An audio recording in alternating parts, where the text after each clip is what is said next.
Ay! Ito po! Ito po! Oh my gosh! Iba po ang nakuha namin! Ang nakuha po namin ay ahas! Kuya, may ahas pala dito! Ayoko dito! Ay, Diyos ko Lord! Wait lang! Huwag ka kay kilos! Teka, kuya! Kuya, kailangan kunin na to! Paano ba kinukuha? Hawakan lang po sa likod ng papatungan. Teka lang po! Pinapatungan ko pa po! Makasipitin ako nito, ha? Malakas siya, kuya! Malakas po yan. Kuya, baka sipitin ako nito. Bayang pinagigitnaan ng karagatan at kabundukan.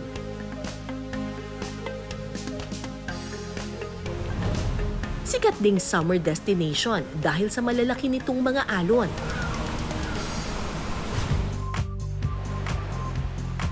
Wow, grabe! Ito talagang mas maraming ginto ito. Sus, napakalaki!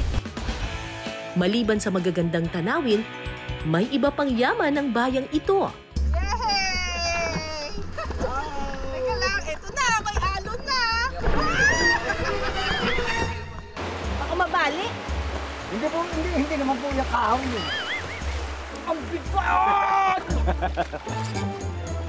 Napakalaki! Sagana rin ito sa laman dagat. Aray! Ayan na.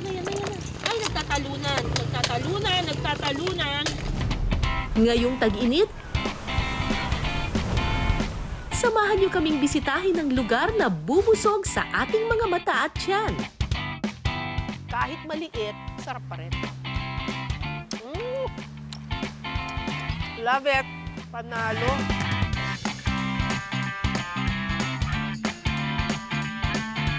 Ang bayan ng Baler sa probinsya ng Aurora.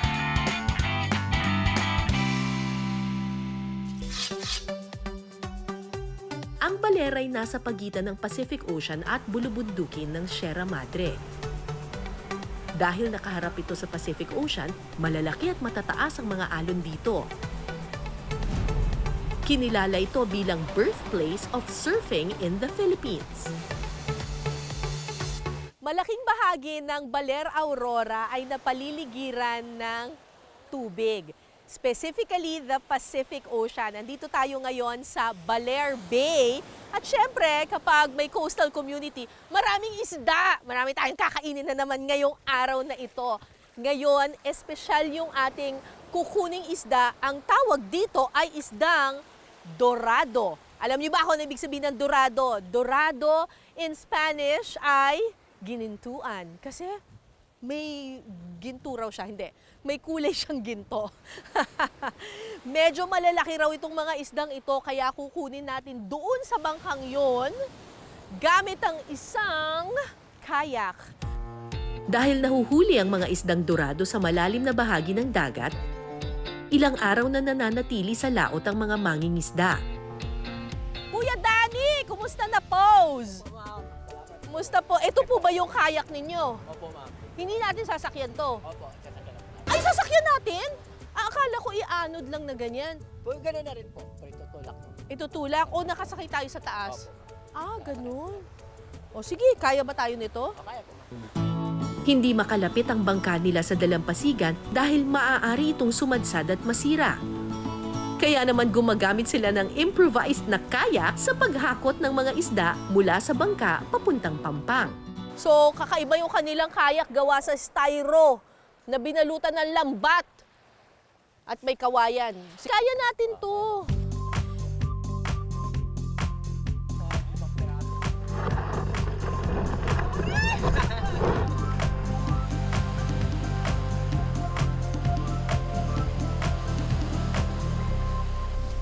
Ang isdang dorado po ay 120 to 140 pesos ang kilo. At ang isang dorado, kapag malaki, aabot doon ng 15 kilos. Ano ba yan? Higante, parang dinosaur! Parang dinosaur! Dorado kasi may mga gininto ang kulay. Ayan may mga streaks na yellow. Napakabilis daw nitong mag-swimming sa ilalim ng dagat, kaya mahirap hulihin. Ang isdang dorado o dolphin fish kilala rin sa tawag na mahi-mahi. Mula 6 hanggang 15 kilo ang bigat nito. Grabe, ang laki niya! Para siyang kasing tangkad ng bata. Parang isang bata na yung laki nito. Ano? Parang isang 4 years old, 5 years old na bata na. Sus, Mario, kalaki. Wow, grabe. Ito talagang mas maraming ginto ito. Sus, napakalaki. Ay, ang cute naman. Saan to? Wow! Alam ko to, napakasarap nito. Yellowfin. Yellowfin tuna. Di ba tambakol din tawag dito? Opo, tambakol. Teka, kakaibang surfing ata itong nasubukan ko sa Balera.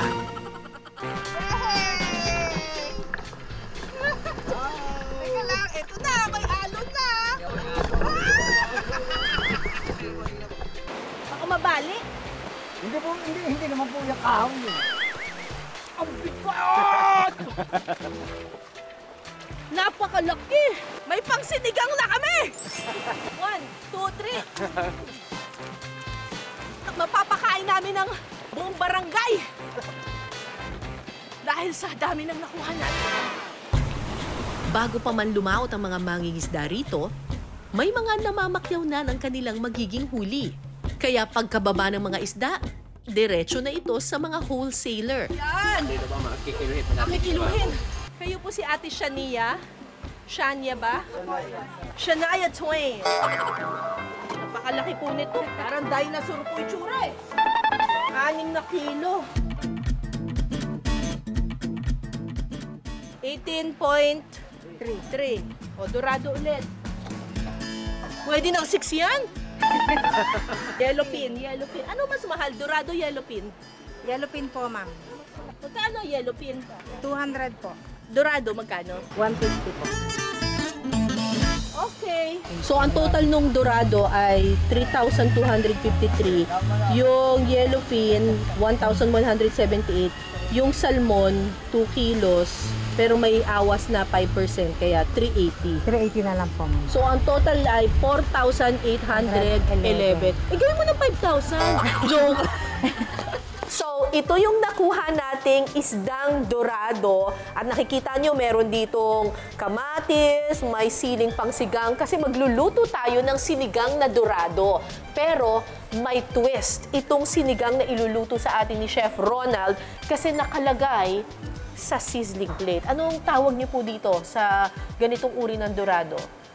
Sizzling sinigang dorado na may katmon po. Na may katmon. So, ang pampaasim po ni Chef ay hindi po sampalok, kundi yung bunga ng Katmon. katmon. Naku, alam ko to eh. Maasim to. Maasim pero yung asim niya parang medyo fruity-fruity.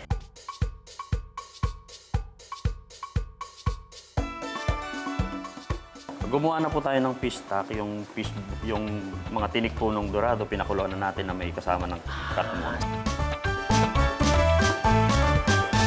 Ay, ang sarap. Sa akin, okay na to eh. Titimplahan muna ng paminta, asin at kalamansi ang na-fillet na isdang dorado. At saka ito ipiprito. Ganda, puting-puti oh.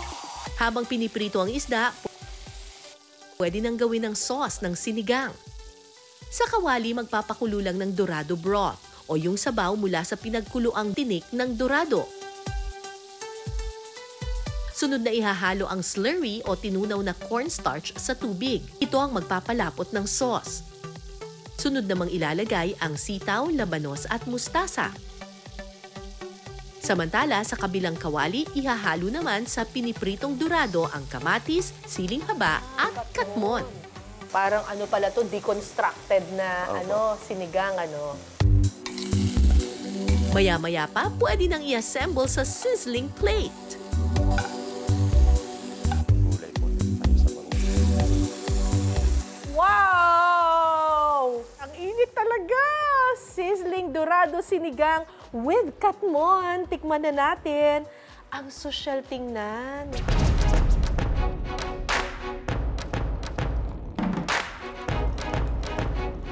Natin ang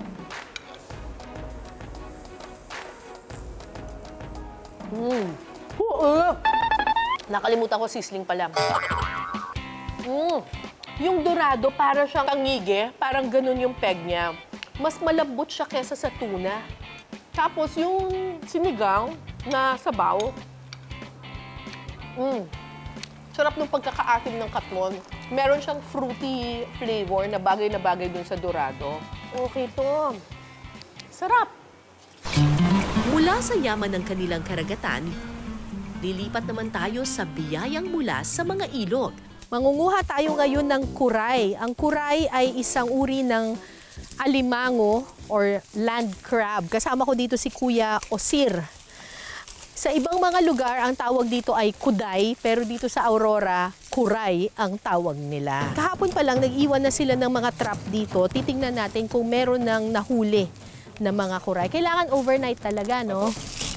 Sige. Gabi po yung paglabas nila ng lungga nila. Ayun. Gabi po sila nakakain. Oo, gabi sila. Nocturnal sila eh. So, gabi lang kumakain. Ano po yung pinampain natin? Bari wala na po siyang pain, hinaharang lang po mismo sa mismong butas. Bale, dun sa bahay niya, tas para paglabas niya, para kumuha ng pagkain, huhuli natin siya para maging pagkain naman natin. Balikan ko po ma'am yung butas niya pagka hindi pa po nalalagyan ng trap. Ganyan. Malalaman po nating may laman siya pagka may mga ganito, may mga dumi po siya sa butas. Dumi niya yan. Opo. Bali, ganito naman po yung paraan ng pagsisilo po sa sasangat lang po dito. Tsaka ilalagay lang po mismo sa butas ng ganyan. Ilalagay lang ng ganyan. Para pag pumasok siya ngayon, Nabangga po niya mismo. pag nabangga niya yung... Ganito po siya. Para Ayun, tapos magsasara na kaagad dito. Dahil malalaking klase ng kuray ang nakukuha sa baler, may palatandaan ng mga lokal kung saan ilalagay ang mga bamboo trap. Malalaki kasi ang butas na hinuhukay ng mga kuray. At karaniwang nakatago sila sa damo o halaman. Nasaan siya? Ayan po ma'am. Ayun, may nahuli na nga, oh. Itataktak po natin. Mabuhok siya, pag tinaktak natin, di makakawala yan. Lambutin lang po. Ay, Diyos ko. Karaniwang makikita ang mga kuray malapit sa ilog o mangrove areas. Ayun. Malaki yung mga kuray nila dito, Yung iba po sa amin na huli doon, malalaki po talaga. mas malalaki pa. Yung halos higit po, di po pagka siya sa mga trap namin. Oo. Saan natin ito ilalagay? Ay, may bag po ako dito. Ayun, may bag ka pala eh. So, mahirap nang manipit yan. Yan. Okay. Teka, ito. Dito naglagay tayo ng trap. Pero nakikita ninyo, naka-engage pa yung trap eh. So, ibig sabihin, wala pa yung huli. Kailangan, nakababa na to eh, kung may huli. Walang huli. Smart crab.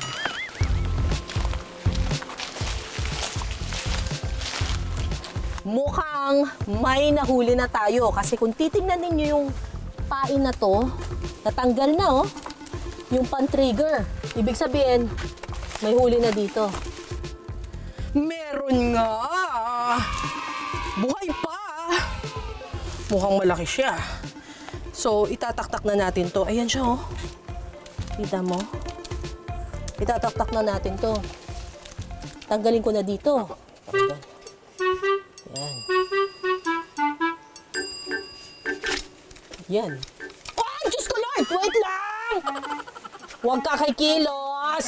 Teka, kuya. Kuya, kailangan kunin na to. Paano ba kinukuha? Hawakan lang po sa likod niya. Ipapatungan. Teka lang po. Hinapatungan ko pa po. Tapos dito. Dito po ang halos. Saan dito? Ganyan, ganyan. Makasipitin ako nito, Malakas siya, kuya! Malakas po yan. Malakas siya, pumipiglas! Kuya, baka kasipitin ako nito. Grabe ang kuray ng baler. Kahit ilang beses na akong nakasubok na manghuli nito, challenging pa rin. Kuya, ikaw muna! Wait lang po! Ang lakas niya pumiglas eh. Kuya, hawakan mo muna. Maalo siya. Nakakatakot. Oh my God! Mas malaki yung isa niyang sipit kaysa sa kabilang sipit niya. Hoy! Pumasok na kayo! Ay! Wala pa rin. Wala po. Naka-engage pa. Yuhu! Tao po! Tao po! Ayaw lumabas. May huli to. Ang tanong. Ayun, oh. Maliit lang siya. Hello po. Maliit lang po. Ito na siya. Teka lang, ha? Wait lang! Wait lang! Dito, di ba? Apo, sa aming... Dito? Dito? Dito? Apo. Diba?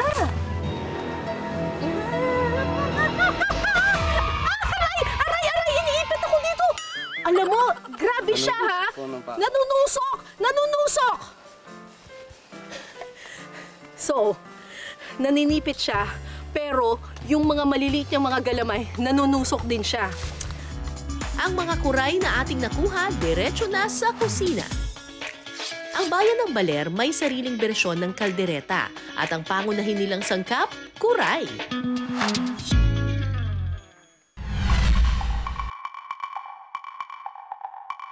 Sa kawali, una munang magpapainit ng mantika at margarine. Igigisa ang bawang at sibuyas.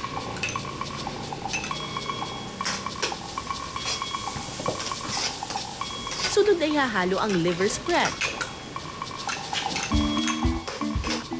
patis, at tomato paste.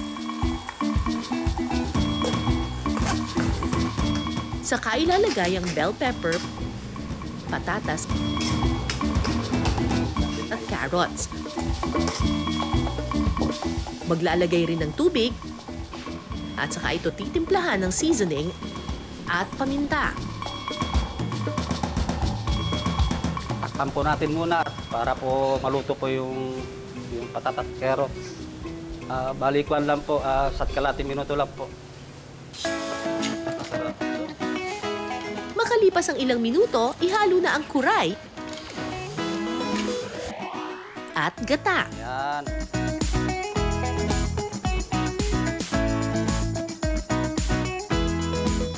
Huling ilalagay ang mais.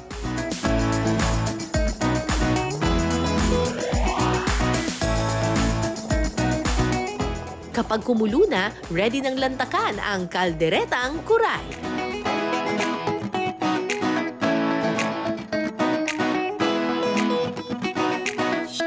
Eto na! Kalderetang kuray! Wow! Na-level up! Grabe! Akalain mo! Grabe! Naging kaldereta na siya! Oh. Panalo! Galing! Tikman ko muna yung sauce. Kalderetang kuray. Ngayon lang makakatikim ng ganito. Sarap ng pagkakaluto ng sauce. Tikman natin ngayon yung mismong kuray. Yun lang. Challenge lang talaga na hihimayin mo siya isa-isa. Kailangan masarap ka. Ang hirap mo kasing kainin. Oh my God. Hirap mo himayin, ha? In fairness, yung laman niya,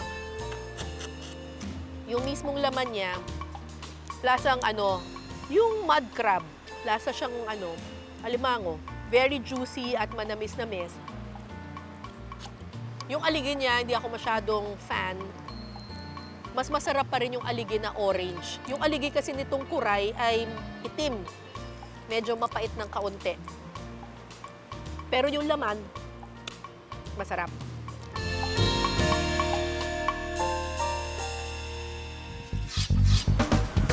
Maliban sa dagat at ilog, may iba pang pinagkukunan ng laman dagat sa Baler. Makikita ito sa mga sasahan at bakawan.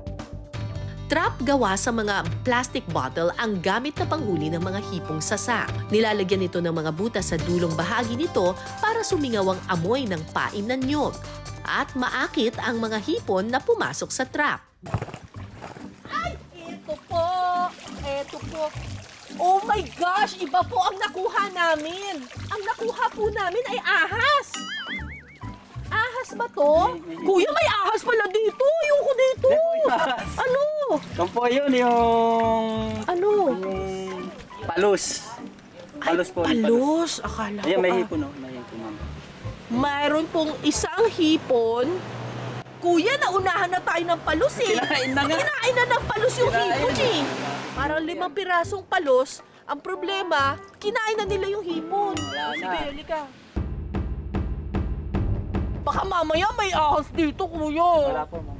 Baka tuklawin ako. Teka, nasa na? Wala. Wala na, wala ay! Teka, sana ka? Ito, nahawakan ko na. Teka lang, kuya. Ayan. Ayan. Yan.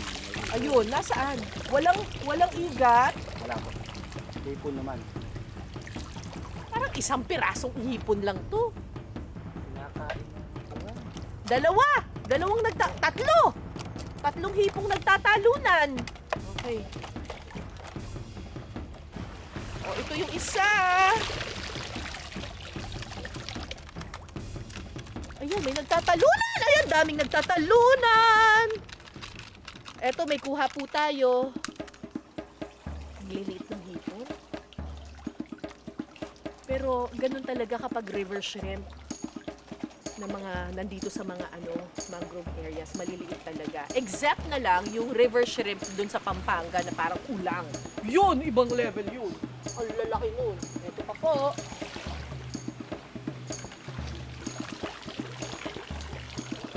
Ito po. Ang dami po naming nahuling bato. Ay, hindi. Ayun. Nagtatalunan. May kuha po dito. Pagkatapos lumusong sa ilog at kolektahin ang mga plastic bottle trap, tingnan natin kung nakarami ba tayo ng huli. Wow! Kinain na rin. Kinain nila yung mga wala namang naiiwan eh. Uy, lumabas kayo. Ba't ayaw lumabas? Ay, nagtatalunan.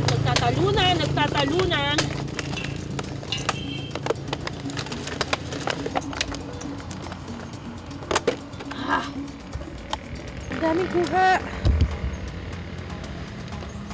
Yeah! Hindi makuha. Meron kakaibang hipon dito. Haba ng kamay, oh. Oh.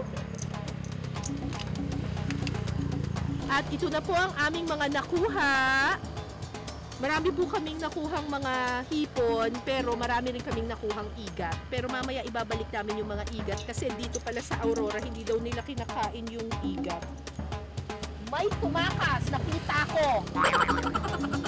Kala mo makatakas ka sa akin, hindi ka makakatakas. Ang mga nakuha naming hipon, perfect na pampasarap sa ginisang munggo ng mga taga-Baler.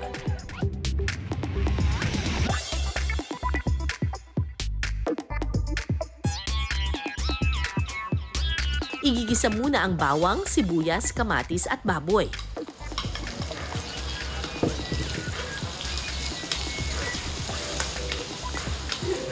Sunod ay hahalo ang tipong sasa.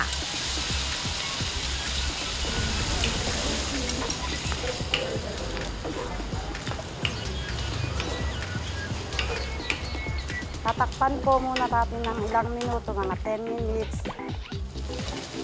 Sunod na ihahalo ang pinalambot na munggo at tubig.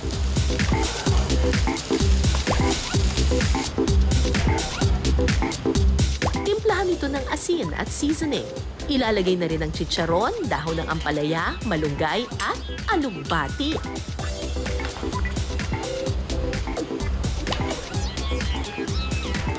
Yan po, tatakpan po muna uli natin.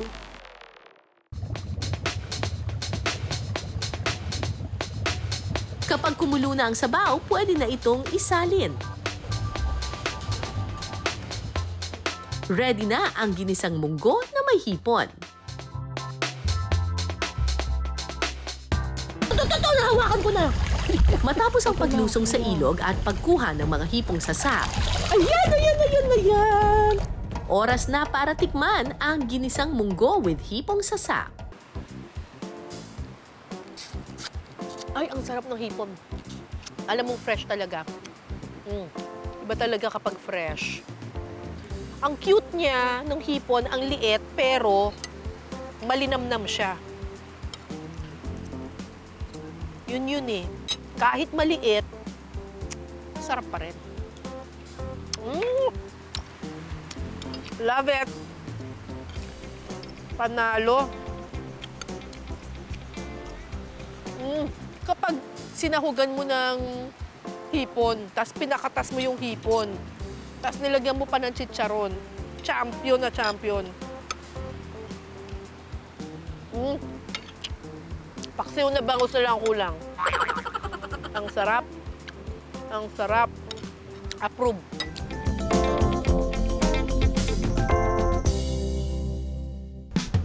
Bukod sa malalaki at matataas na alon, Ay, Diyos ko Lord! Wait lang! Huwag ka kay kilos! may iba pang maipagmamalaki ang bayan ng Baler. Kuha pa po kami ng mga dorados. Wow, grabe. Ito talagang mas maraming ginto ito.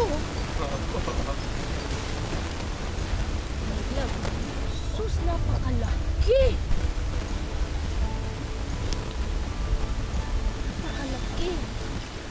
Ang mga laman dagat at masasarap na putahing pasok sa ating panlasa. Kapit lang mga kapusod dahil papunta pa lang tayo sa exciting part. Sa susunod na linggo, tuloy ang ating seafood hunting sa Baler. Isa na lang. Magandang gabi, ako po si Cara David. Ito ang Binas Sarap.